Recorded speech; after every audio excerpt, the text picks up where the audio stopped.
Welcome to Self-Publishing with Ally, proudly sponsored by Publish Me, helping indie authors succeed globally with expert translation, tailored marketing, and publishing support.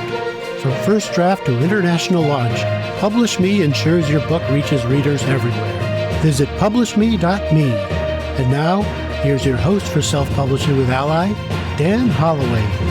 Hello and a very, very happy new year. And welcome to the first self-publishing news podcast of 2026. And what might you be doing in 2026? One of the things you might be doing is exploring and playing with new works that are entering the public domain. So this is one of the fun things that happens every year, is that new works, according to the copyright laws of different countries, enter into the public domain, whether that's 50, 60, 70 years after the rights owners have died. And some interesting things are entering the public domain this year. The works of T.S. Eliot, that's a very interesting one. So we can possibly expect some Wasteland fanfiction or stories based thereon, or who knows, maybe even romance based on the four quartets.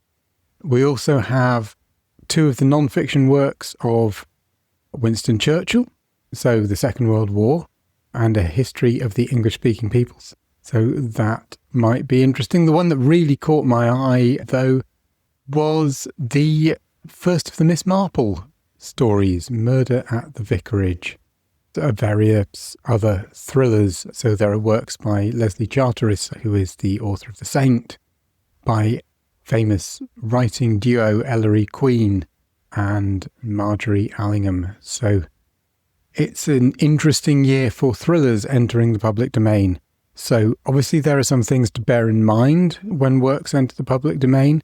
So in some cases, so this does apply to Murder at the Vicarage, it's a case of a work, not a set of works entering the public domain. So this is one Miss Marple book, and that means that in particular the characters entering the public domain will be those who feature in that one book and not necessarily in the whole series. So we saw this recently with Winnie the Pooh, when Winnie the Pooh entered the public domain in 2022. And we got a raft of rather interesting takes on the childhood classic, including several not-so-child-friendly ones. And what was interesting about that is that it wasn't until 2 years later that The House at Pooh Corner entered the public domain, and those works were able to include, for example, Tigger. So be careful if you are going to be using works from the public domain. Nonetheless, have some fun and go and have an explore what is now available. So the other two stories for this week, very much following on from that, on the theme of copyright. So first up, we have the launch of a new coalition called the Copy Might Coalition.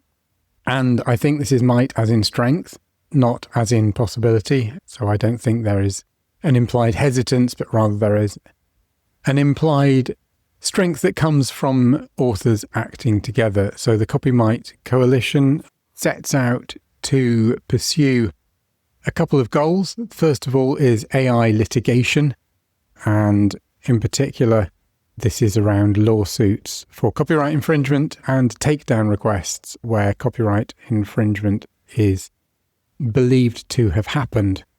And it is also looking to help with licensing agreements, allowing rights holders to collectively bargain over agreements and get better terms with tech companies. And it is very much aimed at indie authors. So is aimed at making sure that voices are heard that were not otherwise heard, because working together is better than working alone when it comes to wielding one's might in negotiations. So interesting development there. This is not to be confused with other organisations of a similar name, such as the Copyright Alliance. So do check out that organisation. if it might be of interest. And also, finally, on the subject of copyright, there is another sort of interesting twist in the Anthropic case as we turn to 2026. So obviously the Anthropic case, one of the things that everyone now knows about it is that the settlement that is being proposed has largely, I think, been agreed, and to which authors are attaching themselves as part of the class action, has reached a settlement figure of $3,000 per title. Now, some authors are deciding that $3,000 per title is a paltry sum. The statutory limit for the Copyright Act is, of course, $150,000. That makes $3,000 just 2% of this. So this is something that featured when the amount of the settlement was originally being discussed. One of the things that emerged was that if the 500,000 titles that were part of the class were to each be eligible for an amount closer to the limit, then you could end up with a massive company like Anthropic going bust. There was a large argument about, are some companies too big to fail? Should courts care whether settlements would take companies to the point of bankruptcy or not? But it seems as though that may have been a pertinent factor, and so the amount was set much lower, where it would be a total settlement of $1.5 billion, which was deemed Anthropic could manage to pay. Nonetheless, now a group of 6 authors is taking a collective, not a class, but a collective action against 6 different firms, including Anthropic, for $150,000, the full limit for each title, so a total of $900,000 per title when spread across the 6 firms. The most high-profile author there is John Carreyrou, who is the author of the expose of Elizabeth Holmes and all the things that went on at Theranos.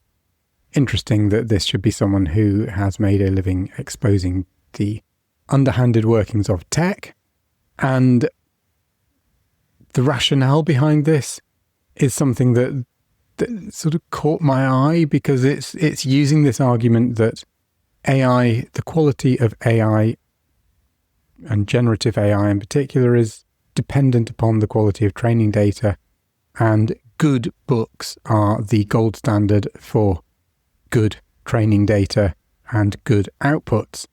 And this, it kind of feels as though, whereas the $3,000 per title applied to everybody, whether you're an indie or someone with a massive publisher, everyone is entitled to $3,000. This is sort of implying that books have different value, and that the value of a settlement should depend upon the value of a book towards training AI. And this, on a practical level, that feels like, how on earth do you go about settling that? How would you get a judge who isn't necessarily someone who knows anything about books to settle it?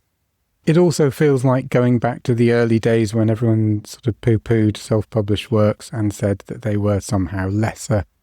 I'm not saying that the authors in this case are doing that, but it feels like this is sort of the first move to a potential argument on those lines, and that somehow feels as though it is potentially dividing the authorial community at a time when we should be coming together, which loops back into the Copymight Alliance and the importance of Copymight Coalition and the importance of indeed working together, which seems like a wonderful point.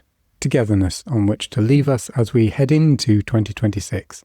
So again, a very, very happy new year, and I look forward to speaking to you again same time next week. You've been listening to Self-Publishing with Ally, proudly sponsored by PublishMe, helping indie authors succeed globally with expert translation, tailored marketing, and publishing support. From first draft to international launch, PublishMe ensures your book reaches readers everywhere. Visit publishme.me, and if you haven't already, we invite you to join our association and become a self-publishing ally. You could do that at allianceindependentauthors.org.